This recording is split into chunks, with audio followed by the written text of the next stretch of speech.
Hello and welcome to the sixth AISA webinar of this school year. It's a pleasure to introduce my guest this week, Sarah Carter from Teach Away.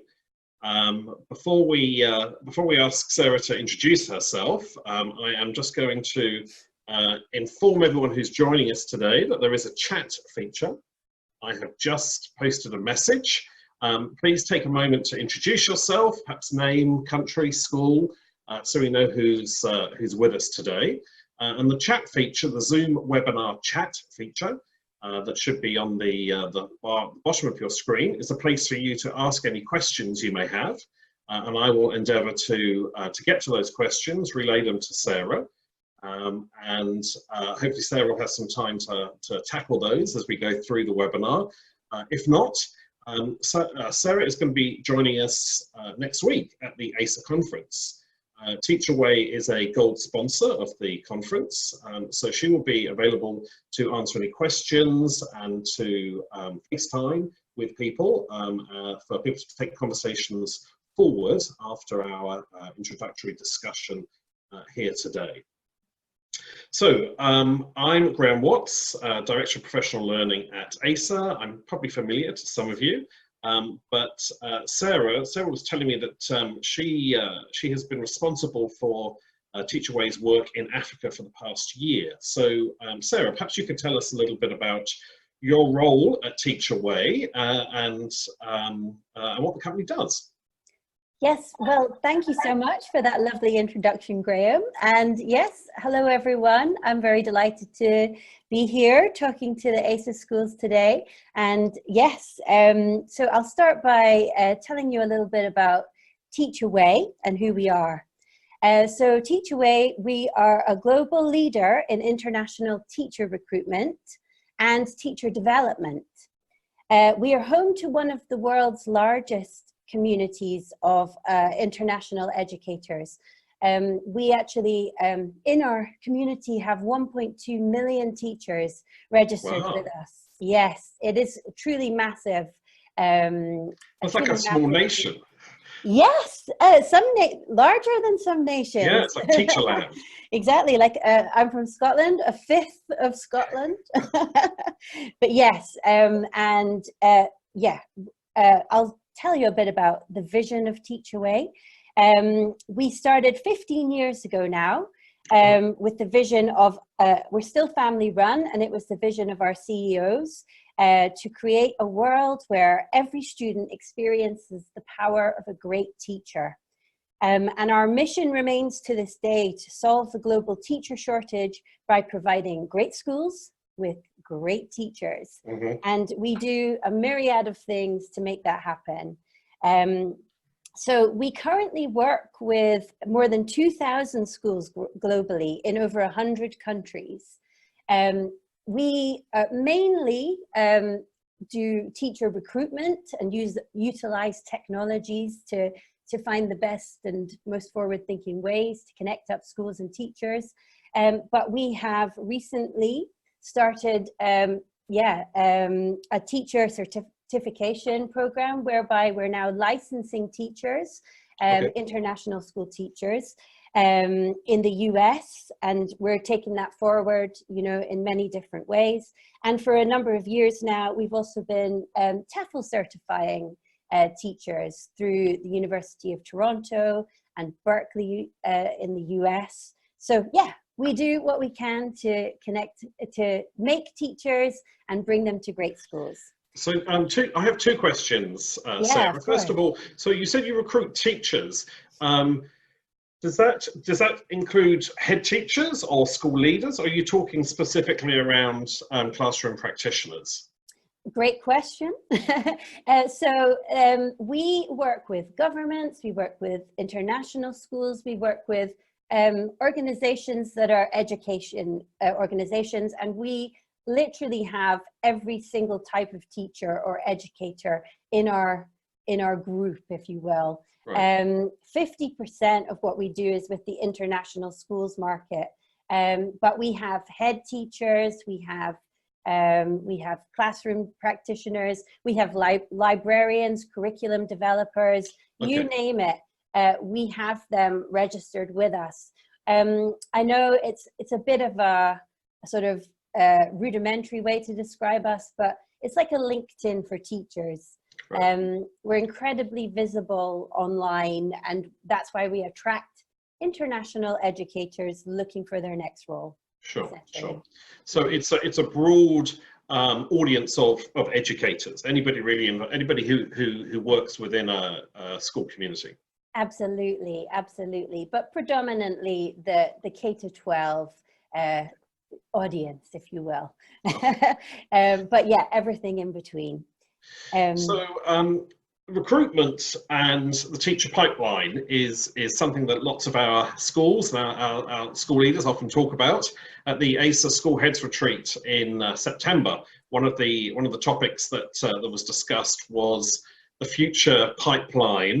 Where are the teachers of the future going to come from? So I know this is a topic that is very pertinent to our audience. Yeah. So what do you see as the outlook for teacher recruitment in the next, I don't know, 5 to 10 years? Yeah, for sure. Well, this is exactly what we spend a lot of our time at Teachaway looking into. This is the burning question.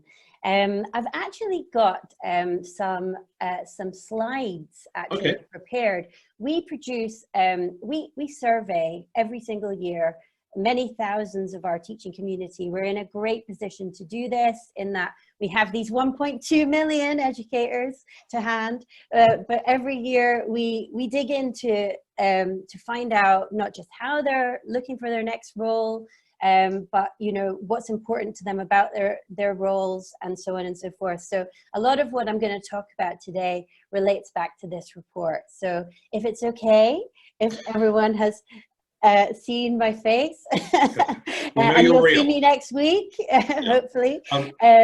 But yeah, I'd like to share the slides with you because it goes to answer your first question. And while Sarah is doing the slide share, I will just add that Sarah has said that her report on recruitment will be shared with the participants of this webinar. So I will make sure that we email that out to everyone who's registered for today's webinar, so that everyone has that information perhaps to share with their colleagues, board of governors, board members and so on. So we'll make sure that gets sent out. It is such an amazing resource. This is our third year creating this report, and it just becomes more and more sort of targeted, and we have the input of more and more participants as well. So yeah. Delighted to be here to share it with you. Now I shall just hopefully find the correct screen. That's it. Fabulous. And I shall go into hopefully present mode. Thanks for bearing with, I'm not at the beginning. I'll just escape out and go back to the first slide if everyone can bear with. That was almost too seamless there. Okay. Anyone would think we'd been rehearsing. Yes, for any other technophobes out there, this is actually running really smoothly. So what do you see as the trends for the next 10 years then, Sarah?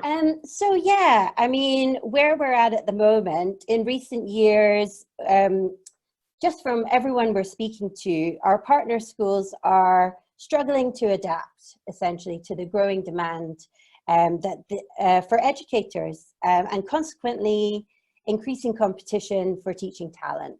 And that is, globally speaking, around the world the case.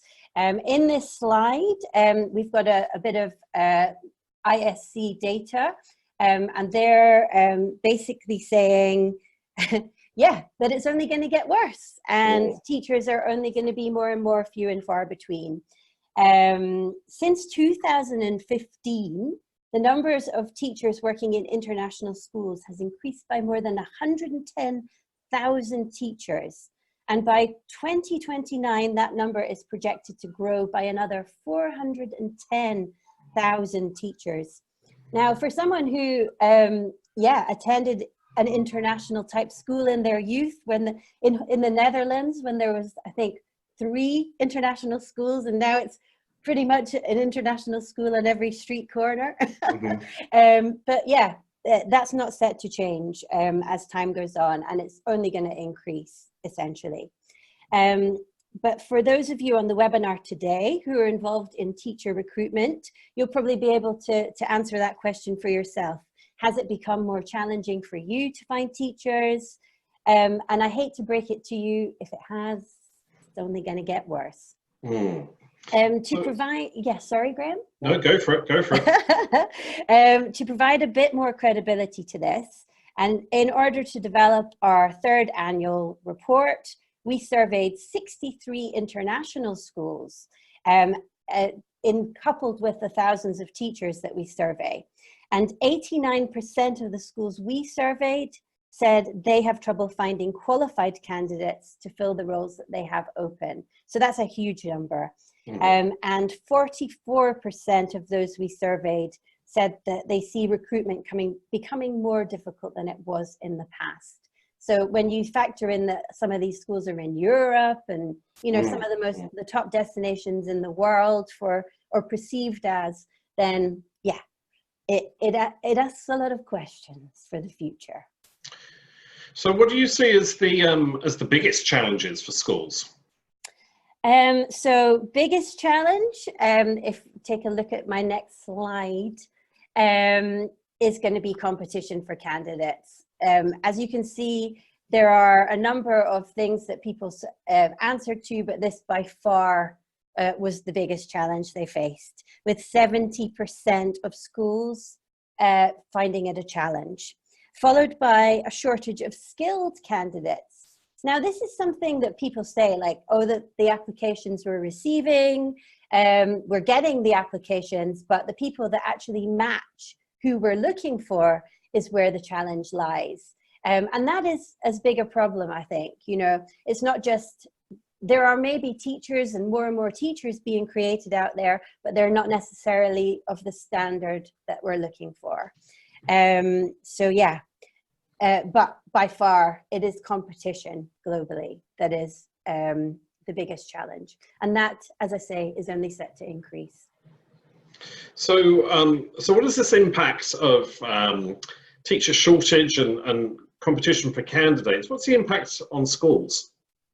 So if I go to my next slide, the impact of the shortage of candidates will be that it's harder, that you're going to have to work harder to attract the teachers that you do want. And depending where you are in the world, that challenge is going to be a sliding scale.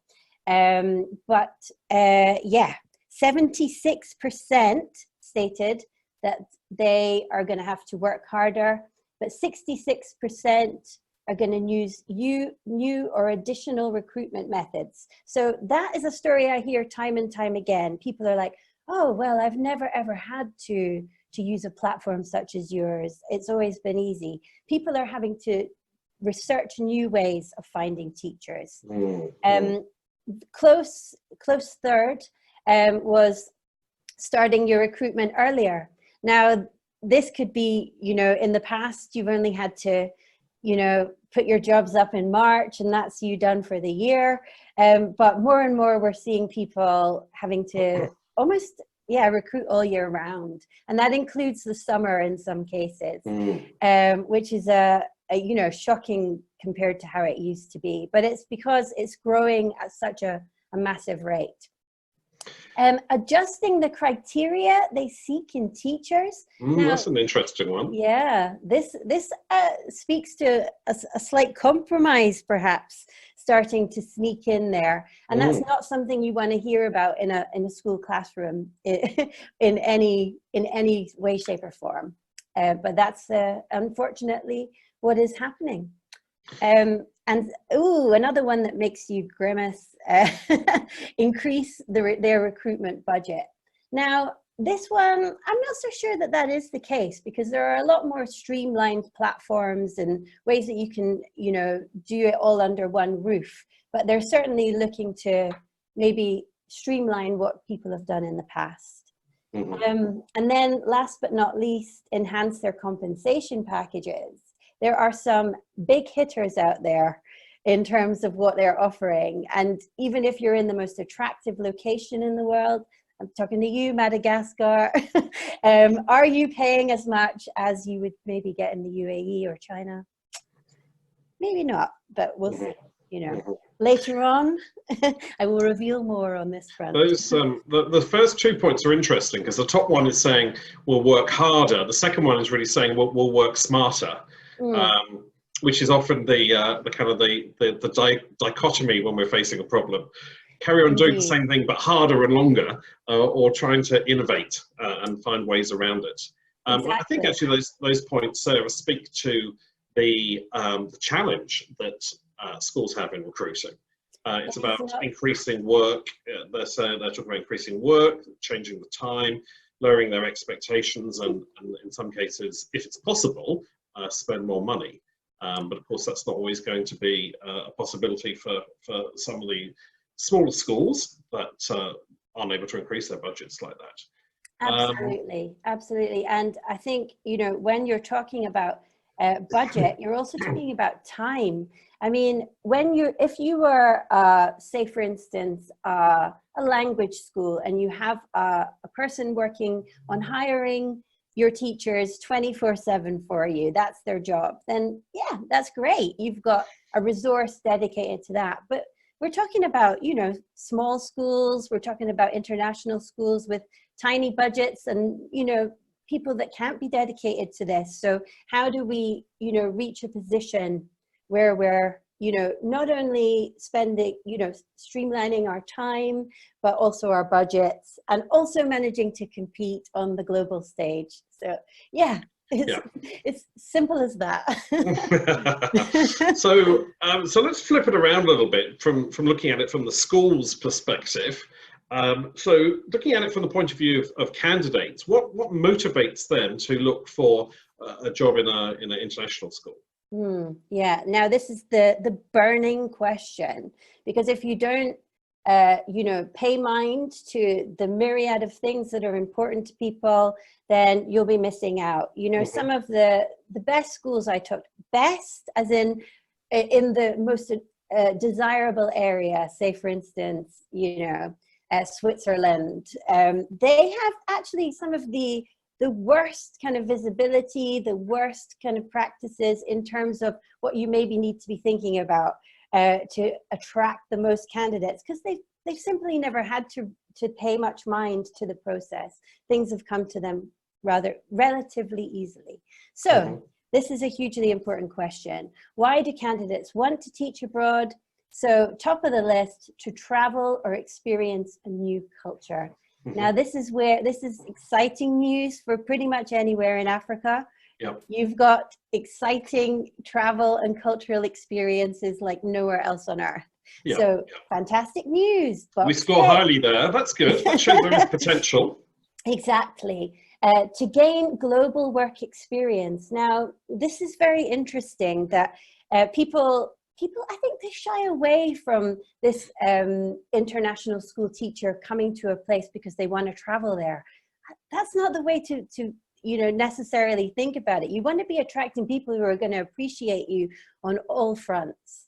But coming in second is to gain work experience. So professional development is an important factor that you can't take your eye off as well. So if you're going to be immersing someone into a new or an expanding school environment where they're going to gain huge amounts of experience and, you know, be able to develop what curriculums are happening in the school and so on, you know, shout about that, because it's super important to any educator. And just because you're taking them internationally, don't sort of take your eye off the ball about what you're bringing to them as as an educator. And I would say many of our schools, if not all of them, take the development, the professional learning needs of their staff very, very seriously. That really is a common characteristic between the international schools in our region of Africa. Yeah, absolutely. And there is no, you know, a developing region like Africa, this is where the true professional development is just, goes hand in hand. And that is wonderful news that AISA schools and schools in the region are paying mind to that naturally, because that's not something that is happening everywhere. Sure. Even though professional development is happening everywhere, more often than not in schools, to really kind of, keep it very cognizant that you're doing that is imperative. To progress your career, as a teacher, what does that even mean? It probably means professional development as well. But as you can see, there are lots of factors to take into account.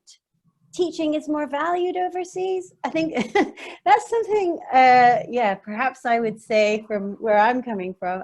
As an ex-teacher, I don't know how valued I felt in my local community, but yeah, I think the perception is there as well, that you will be more valued taking your practice, somewhere where it's maybe not as familiar to them, or you've had the IB, knowledge or something like that. Right. So yeah, a lot of factors.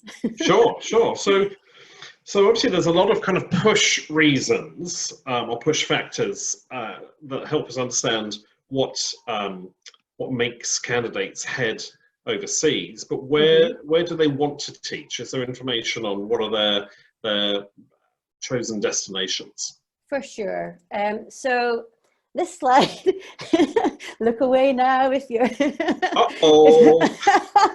Yes, Graham may have had a sneak preview of this slide earlier when I was showing him what I was going to be bringing to the table today.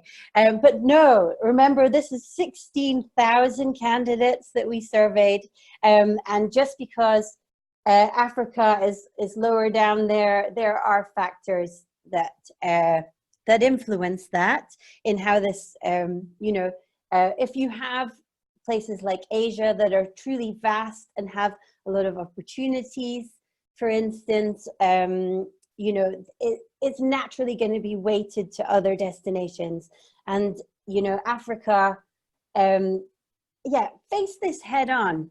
Do you want to be attracting teachers who appreciate your school, appreciate your region, appreciate what they're coming to?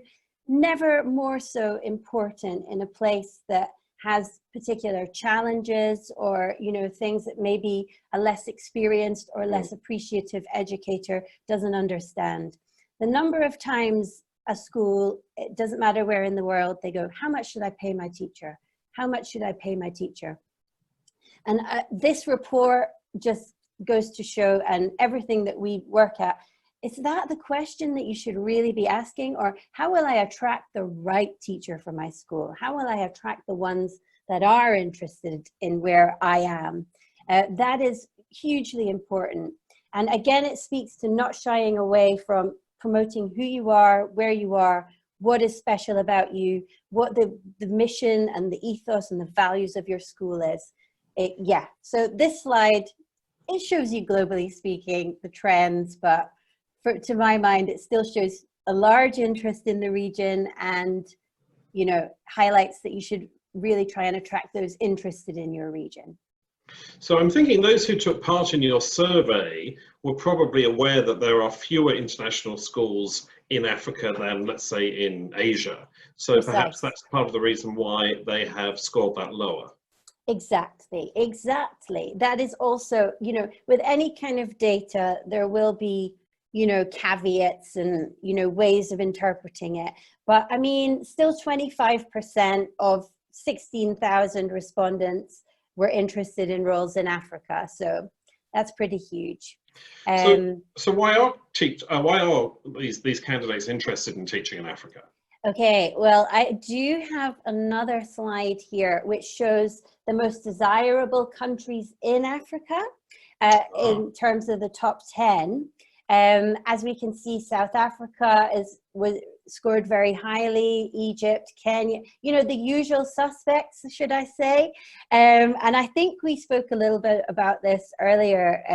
When you go down past the 10% mark, everyone was more or less on a kind of equal footing, and then the more obscure, not the the more obscure, the less known or the less sizable or, you know, well-known locations had less interest or less kind of people saying they would go there.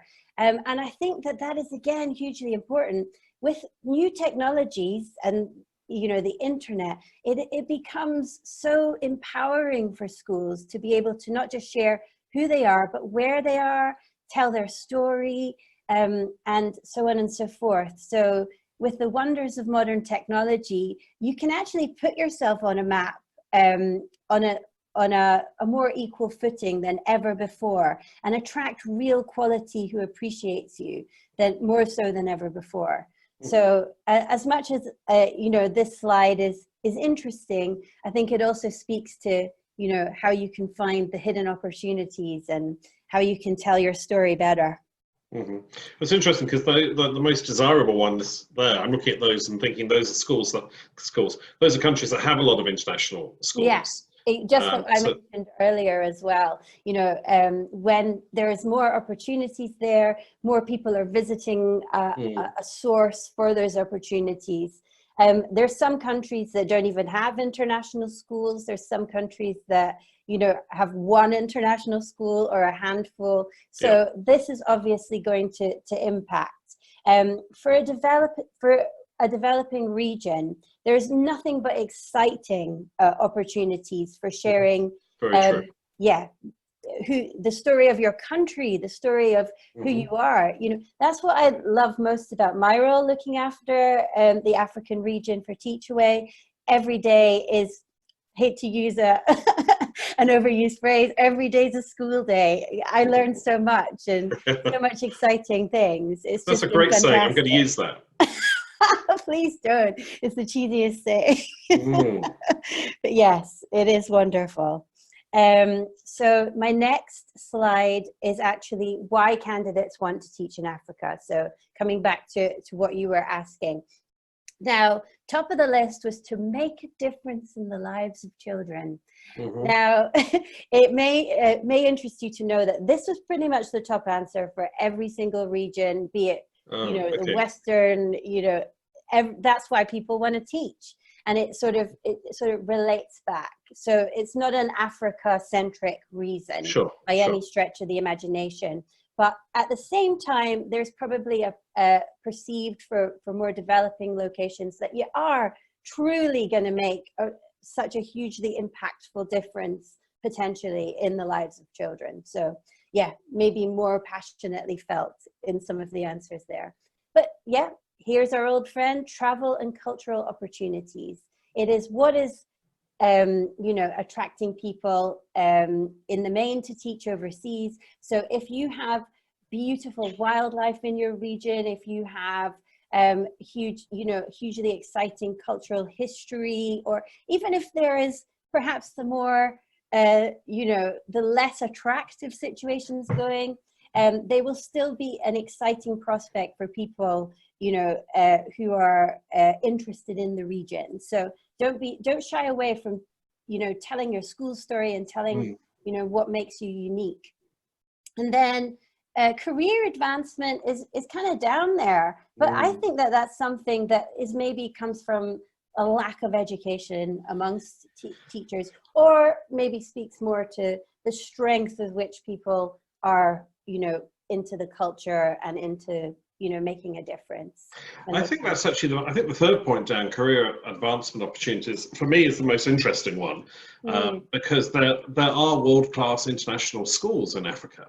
And there are great career advancement opportunities. There are great professional learning opportunities. Schools take their professional learning very seriously in our region.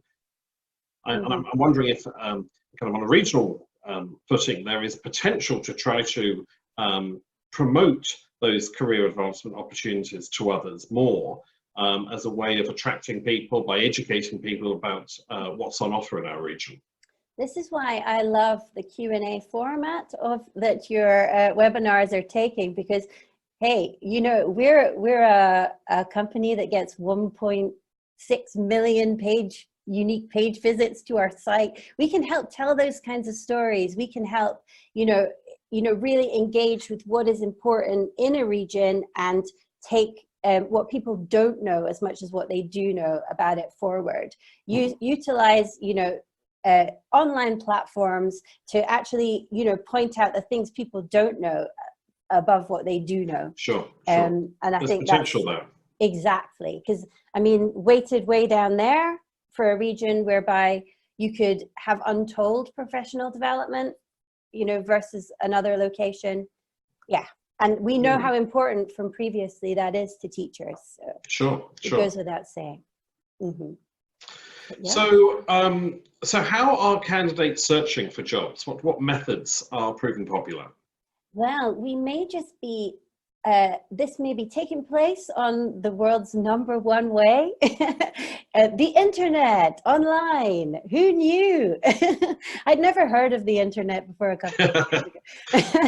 But yes, so hugely, people are searching online. I mean, when I searched for my last few jobs, I searched online. So it's not a education job specific reason, but it is how people are looking. So if you are not, embracing this, if you're still using job fairs, as we can see down there at 10%, for whatever reason, and do you know what? If it's worked for you for decades before and you want to meet the teachers in person and all these kinds of really, valid reasons whereby you are using a job fair, the simple fact is you're not engaging with everyone looking. And that's the long and the short of it. So the longer you hold on to this channel, this beloved and wonderful channel, albeit, you are missing out on literally a world of educators. And I think, it is such a low cost and, hugely accessible way. Maybe not for everywhere if you've got terrible internet issues, but in the main, it's a way of just connecting with untold talent who and widening, the interest in. That's interesting. I'm really interested that job fairs are so low in the list of methods. When you consider the cost of getting to a job fair, the time that a school leader or a recruiter is away from work, it's a major endeavor to head off to job fairs. And from your information there, it suggests that you're missing perhaps the more tech savvy candidates out there who are searching online. By the time you've got to a job fair, the people online may already have found what they're looking for. Exactly. And I mean, how are people finding out about the job fairs? They're probably finding out about them online on some other resource. Teach Away, we are, for instance, like we have to kind of stick to our guns and do what we know is the future of what we're doing. So people ask us, have an in-person job fair, please do this. And we're like, no, we're not going to do this because we know it goes against where everyone's looking. So that's very important to us to do. But we have to keep, telling this message from what we have been finding out. And as we see, hundreds of thousands of teachers are going to be needed again in the future. So this will only become more important to have this online presence. Yeah. I mean, even traditional style recruitment company, which is what we started out as, that's way down over online. So yeah, you got to be on the internet. And yeah, so and I'll come to in the number of ways we recommend very shortly. I'll just go on to my next slide. So the online job search methods candidates prefer, education job boards. So yeah, this is essentially what Teach Away is. We're an online job board, but there are many others out there. So if you are not at least somewhere on these type of teaching specific job boards, it's a good idea to look into it. Just a question, Sarah. So is it free for teachers to register on a education job board? Okay, so it's very dependent on where you're going to do this. So for Teach Away, it's free for educators to sign up with us, but that's not always the case. It's very much case dependent, depends on the model that a job board has. I mean, there are just so many out there at the moment. If we can see on this slide, like number 2 is by being searchable in a search engine. So that's all about search engine optimization. What we do for Teach Away, for instance, is we make sure we're very searchable in these kinds of searches, and we put ourselves up there. But again, that's an important factor to consider. You know, if you Google your school, or if you Google your country or schools in your country, where are you sitting there? How searchable are you? So I cannot stress how much it's something you should look into. And there are, you know, many social media type channels that can help you optimize yourself. You don't have to be like paying Google many thousands or whatever to put you up there. There are ways to help, and being on a well-optimized job board is one of those ways as well. But yeah, it's all online essentially that they're looking. So we know how candidates are searching for jobs. When are they searching? What's the timeline or the schedule? So again, it's probably not a big surprise to find out. It's all the time. Well, I'll use this as an analogy. You know, if I was like gonna find my next job in where I am, Edinburgh, I could see a job that I like the look of, apply for it, and off I go. However, if we're talking about moving abroad, and I'm sure everyone who's come from overseas in this webinar didn't just say, oh, I will move to Djibouti next week or in even 3 months' time. People are looking well in advance of submitting their letters of intent.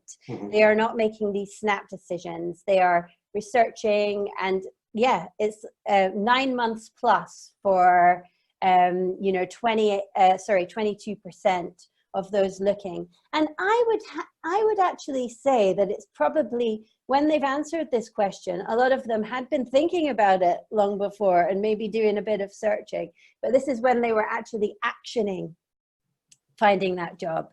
So it's one of these questions where, yeah, have presence at all times. Even, you know, people are like, well, I've not got a maths role available, so I'm saving up my promotion for that when I know I've got this maths role at the school.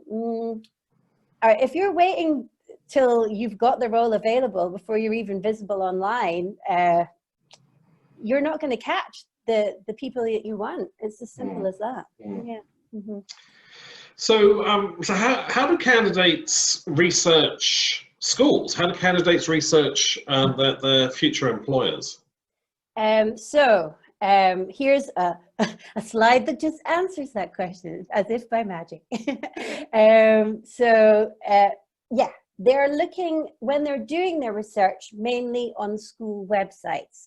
So very, very important to have a well-maintained website with information on who you are, or at least a web presence that is up to date and tells the story of who you are. And I know that it can be, you know, super expensive and super challenging to have an up-to-date, up-to-the-minute website. But if you have a partner, or you're working with a social media presence that can have a searchable, you know, an up-to-date presence for your school, then all the better. So people are looking in Google, you know, Google yourself, Google your school, where are you in that search? But this is undoubtedly where people will be doing their research on you, and other type search engines, but you know, Google's the top one. Job review sites, such as Glassdoor. Of course, yeah. Yeah. This is another thing, you know, nowadays, maybe not like people like my age and up, but all the young kids that I ever like speak to when they're looking for their jobs, they're all over these review sites, and you know, that's and they're taking into consideration the content that is on there. They're looking at the interview process and so on and so forth. So you know, bear in mind to check out these common resources what is it saying about you? Is it saying anything about you? Because people will be like, why are they not on there? School profile page on job boards. So that's what I mentioned earlier. You can have a partner that will, you know, show off who you are, and be incredibly searchable. Thinking like LinkedIn, Facebook, or this teaching specific job boards. Social media, yeah, everyone loves it because it's very inexpensive and you can show yourself off really beautifully on there. Personal network. Now, this used to be how every teacher ever got hired for any school. But yeah, teachers talk amongst themselves and, you know, refer. But it's really far down compared to where it used to be. That's interesting, isn't it? The amount of times that people say to me, I use my own network, but we're struggling to do it. Well, that network needs to grow. And these are some simple ways that you can grow it. And you will find wonderful educators through these methods for sure.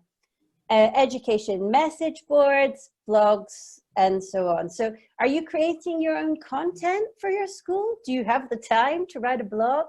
I see blogs on websites. It's like last updated in 2013. And you're like, well, who has nothing's happened since then. Who has the time? Exactly. So yeah. Worthwhile thinking about, you know, when was the last time you wrote a blog? So out of all the information that candidates are exploring through those channels, what are the most important factors to them? Yeah, so the factors that are really important, now this is where Africa comes into their own, so professional development and career growth. So we spoke a little bit about how you should be telling the story of what you can offer to people's professional development. Who doesn't want to advance their career? But are you like being granular about how that happens? You know, what curriculums will you be introducing to them? What are your professional development programs? And how does that manifest? Where will it take them going forward? Commitment to academic excellence.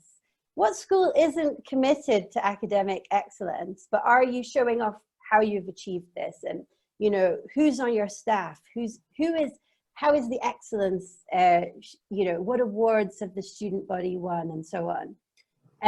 Leadership and management. Now, this begins to talk about how it's important about, you know, what your community of educators is like in the school. And from every school I've ever spoken to in the African region, it's so much team dependent, and everyone is, you know, really very much a community. So talk about that and show off who is working with you. School culture and prospective colleagues. That's again related to what I just spoke about. Your curriculums. You know, how international schools are the best because you get to pick and choose and shape a curriculum, and every single school, trust me, is running a different type of curriculum, even if you're implementing the programs. And do you know what? It's funny. I have people like talking me through from their kindergarten to their, you know, pre-university level, what they're implementing. But are you telling that story in a way that is easily digestible to the teachers that you want to attract? So maybe pay that some mind. Reputation. Yeah. Who is working with you? Who are your kids? What curriculums are you following? Why are you great? Yeah, again, I don't think that's a hard one to talk about for pretty much every school I know. Your facilities and physical work environments, it's not that important, but if you've got a state-of-the-art campus, or if it's new, or if you're moving to a campus, or you've got something you're particularly proud about, shout about it. Swimming pool, is there a swimming pool?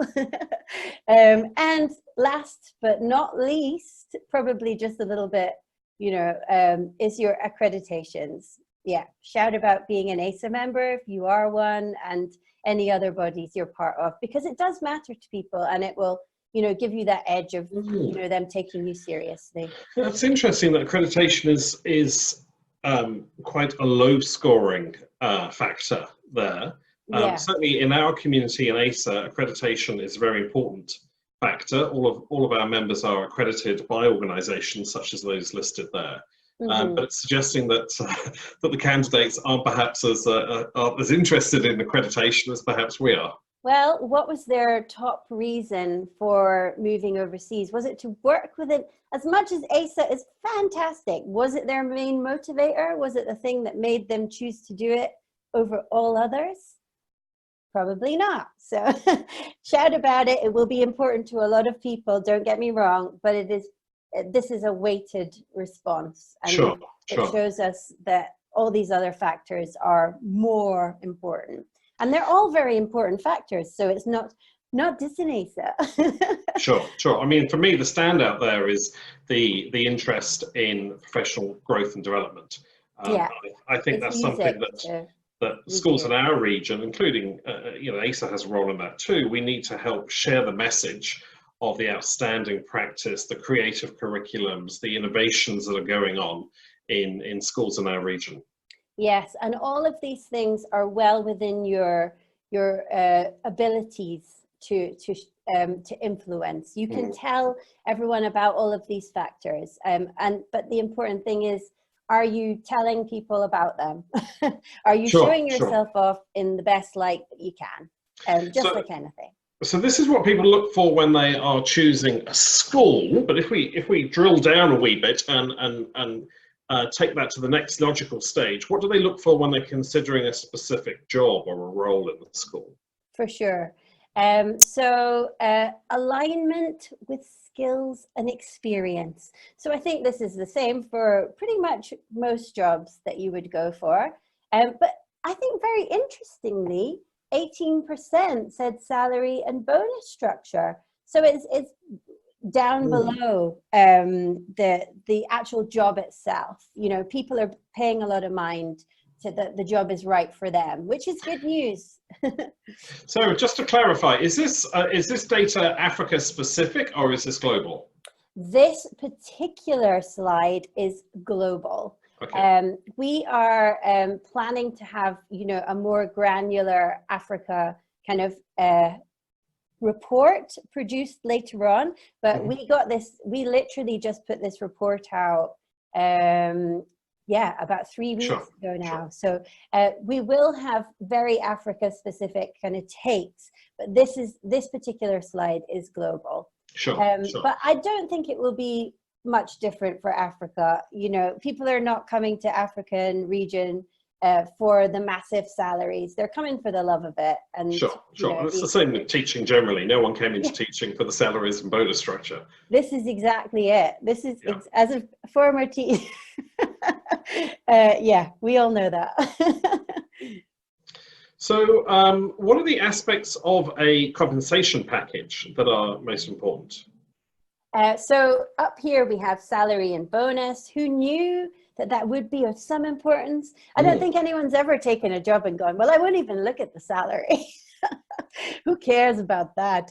But yeah, what it does say is that other things are just almost, if not equally important. So are you offering accommodation? Or if you're not offering accommodation, are you supporting people to find accommodation? Support is, I think, tied into each and every one of these elements. Health insurance, airfares, relocation assistance, vacations, respite, and last but not least, but I think something that is one of these things, professional development allowance. You know, have it, but explain why it's important and what it will achieve for people. So I think that's again, we saw professional and career development very important to all teachers, but how is that tying in with this? So that's low, but I think it's actually really a lot higher than this slide suggests. So I've got some, in terms of what they're looking for in their compensation package, yes, I'd be willing to accept a lesser salary if it meant having a better benefits package.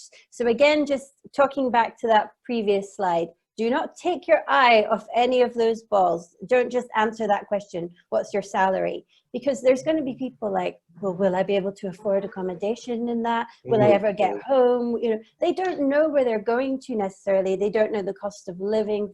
they probably have a rough idea, but be very granular in what you're offering, but also that fact and benefit. Why is it important to them? And yeah, only 28% thought salary was more important. And that this was globally speaking as well. So yeah, I think we can safely say that in African schools, you're going to have, you know, such amazing potential, you know, cost of living benefits and so on and so forth. So by all means, share that. And last but not least, we have a sort of summary slide, which highlights everything you should be thinking of. And bear in mind, I'm sharing this report, so you don't have to memorize it. But it's not a test. No, maybe I should turn it into a test. Compensation, benefits, career opportunities, work environment, and last but not least, the culture of your school. Sure. All very important. Sure. So what are some of the reasons why schools are struggling to attract candidates? Yeah, a lot of reasons. It's a very difficult question to answer, but it's complex. Things that the report highlighted was, again, back to this, attracting quality candidates. And when you think about, you know, what's the lengths that certain schools or certain organizations are going to, and the buying power they have, the, you know, the scale at which they're doing it, you know, it's hard. It is going to endlessly be hard to be seen in this crowded educational world. So finding the right methods and partners to do that, and, you know, how to be as visible as you can, is going to be just endlessly important going forward. Attracting enough candidates, you know, depending on how large your school is and what your turnover looks like, you know, you could leave yourself short. And imagine having classes that don't have teachers. You know, this is a reality for some of the schools I'm talking to. They have to like downsize, and it's just incredible that we're getting to that stage on the international school, you know, stage. Who would have ever thought it? The most attractive roles, because we're talking, you know, about such rapid expansion, are still facing the same challenges as what used to be, you know, yeah, not international schools. Background and reference checks. So this is something that everyone across the board has their eye on, as, you know, hugely. And for the African region, if you are facing all these other challenges and you're having to make these compromises, it's going to be way, way, way up there. You know, again, you know, it's not something anyone ever wants to come to. But when you are struggling to find people and you're making compromises, this is going to be a hugely challenging thing, to make sure that you've got the processes to be able to attract the best people, essentially. We're mindful that in some ways that can be a very great challenge for schools in our part of the world. Mm-hmm. The background checks, the police records, those types of registers that we would normally scrutinise. Yeah. So yes, I think that will have quite a lot of resonance for some people in our region. For sure, and it's in every region, essentially. So whereby it's going to always be a challenge in any kind of school environment to make sure that your references and your police checks and so on, you know, due diligence on every front is, or, you know, massively advised, as I'm sure everyone well knows. However, having that wide visibility will mean you have better choices, essentially, and, you know, the right people coming to you as well. And yeah, all ties into one of the most important aspects of any school. And yeah, everything else, hiring quickly. If you're visible, if you maintain a visibility, you know, this will help you do that. Progressing candidates, tied in with hiring quickly. Interviewing candidates. If you have a terrible internet connection and you're relying on Skype interviews, you know, all the more reason to do everything well in advance. Building an employer brand. Well, again, you know, it's about attracting, and it's all tied in with that. So in our last 5 minutes, Sarah, Yes. what are some of the things that schools can do to improve their recruitment process? What can schools do to be proactive and tackle some of these issues head on? Well, this is where our wonderful report will go into a lot more detail, because I know that we have, in talking about all the challenges, we have, not come on to all the myriad of practical advice that we have on this front. A lot of it boils down to this disconnect that there is between how people are looking for their next role and how schools are attracting teachers. So if we see, this is the schools and how they are actually attracting or finding their teachers versus how candidates are looking. So if we go right down to the bottom, because we did touch upon it earlier, and I think it's worth coming back to because of the expense and so on and so forth, but 10% of candidates are attending these fairs, and 36% of schools are attending these fairs. So I'm thinking, if you say you haven't got recruitment budget to, utilize a platform that is, allowing you to hire teachers, are you actually taking into consideration all the factors of your recruitment budget? And could you be spending it better elsewhere? So it's one of these things where knowledge is power. Having a great school website, candidates are only 37% are using that as their primary destination for applying to the role. So yes, absolutely, we've seen why a brilliant website is brilliant, in that that's where people are doing their research on your school, but it's not necessarily where people are applying to the jobs. Personal references. Now, I mentioned this earlier because it's how everyone wants to find teachers, like so-and-so recommended so-and-so because they've known them for X. But if you are, using only this method, you are missing out on a hell of a lot of teachers. And yeah, education job boards, we can see that schools are utilizing them, and it's really great to see that. And 67% of candidates are utilizing them. So that's nice marriage there, but maybe more of the job boards and less of the fairs. That's interesting, because there's quite a lot of mismatches, quite a lot of quite a lot of energy and resources going into recruitment that aren't really hitting the wide pool of candidates that schools would like to. That's very interesting. Absolutely. And yeah, the missed opportunity of not building a talent pool. Another great, this will come from visibility and come from, having a presence all around. You will be able to grow a pool. And when you have those last minute hires, you'll have someone that you can contact for it rather than scrambling to do that. So there will always be people coming to you, but make sure that you are doing proactive things to stay in their line of sight, essentially. And yeah, back to online visibility. I don't know if I mentioned it. It sounds kind of familiar.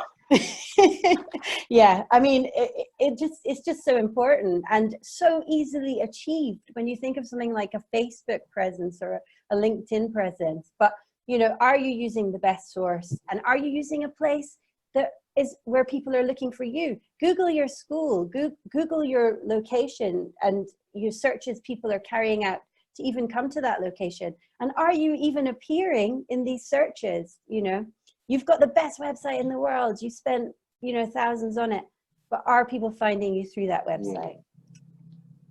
I don't want to pass comment, but the more competition that comes into play. And yeah, think like a recruiter.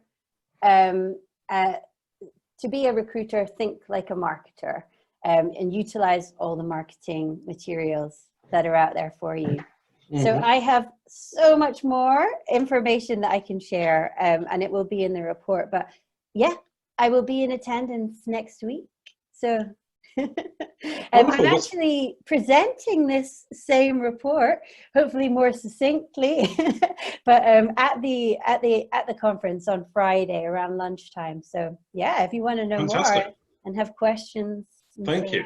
Maybe we should get you back later in the year to do a part 2, where we could explore more some of the strategies that schools could adopt. Yeah, exactly. We could do a whole session on strategy because, yeah. And I would like to know, actual feedback of what is in, what you want to know and what schools in the region want to know, because that can help influence strategy. Sure. Well, Sarah, thank you so much for your time this evening. We are looking forward to seeing you and Teach Away as a gold sponsor at our conference next week in Cape Town. Yes, I will make sure that we send your report out to everyone that's registered for today's webinar.